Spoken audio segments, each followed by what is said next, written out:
तो अपने अपने इलाकों में सावधान रहो। आपके हिंदू भाइयों को भोलों को लोग भी धर्मी बनाते, फिर उनके बच्चे तुम्हारे दुश्मन हो जाएंगे। जयराम जी की।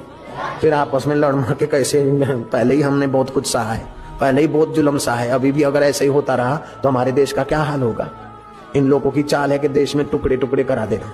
हमारा देश अखंड रहेगा, क्यों नहीं रहेगा। हम लोग मिलकर एक दूसरे को ज्ञान के रास्ते ले जाएंगे, एक दूसरे को मदद करेंगे, एक दूसरे को बचाएंगे, अखंड रखेंगे अपने देश को। क्यों टुकड़ा टुकड़ा होने देंगे हम। आजकल तो क्या करते, आदिवासियों को पहाड़ी इलाकों में ले जाते, ट्रक बंद, गाड़ी बंद कर देते, फिर बोलते भगवान का नाम लो, अम्बा माँ का नाम लो, विठल का नाम लो। वो बोले गाड़ी को धक्का मारो, गाड़ी नहीं चलती क्योंकि ड्राइवर एक्सीलेटर नहीं देता। फिर बोले ये सब भगवान कच्चे झूठे, हमारा यीशु भगवान सच्चा है, उसकी शरण जाओ। हे यीशु भगवान हम तुमको मानते, ऐसा बोलो और धक्का मारो। उन बेचारे गरीब आदिवासियों को ऐसा बुंगला के, और फिर जब वो ऐसा बोलते तो वो एक्सीलेटर देता और गाड़ी चलती है। बोलो अब ये धर्म है कि धतिंग है, सच बताओ तुम लोग। ये आदिवासियों की सेवा है कि आदिवासियों का शोषण है, तुम ही बताओ भाई। नारायण हरि नारायण। हमारे यहाँ सूरत में धर्मपुर डिस्ट्रिक्ट में ऐसे लोगों ने अस्पताल खोली, फिर गरीब लोग दवा लेने को आए, उसको बुखार हुए तो सी विटामिन की गोली देवे। अब बुखार और सी विटामिन का कोई संबंध नहीं है।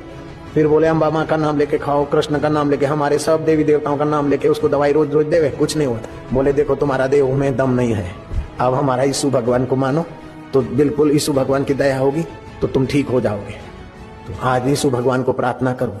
तो फिर यीशु भगवान को प्रार्थना करा के और फिर उनको क्विनाइन की इंजेक्शन देते और बुखार की गोली देते, उसको ठीक हो जाता है। अब ठीक तो गोली से होता है, और भूत घुसेट देते। धर्मांतर का कैसा जुल्म हो रहा है अपने देश में, कितना जुल्म अभी सहोगे। ये अच्छा है क्या। तो अपने अपने इलाकों में सावधान रहो। आपके हिंदू भाइयों को भोलों को लोग भी धर्मी बनाते, फिर उनके बच्चे तुम्हारे दुश्मन हो जाएंगे। जयराम जी की। फिर आपस में लड़ मर के कैसे, पहले ही हमने बहुत कुछ सहा है, पहले ही बहुत जुल्म सहा है, अभी भी अगर ऐसे ही होता रहा तो हमारे देश का क्या हाल होगा। इन लोगों की चाल है कि देश में टुकड़े टुकड़े करा देना।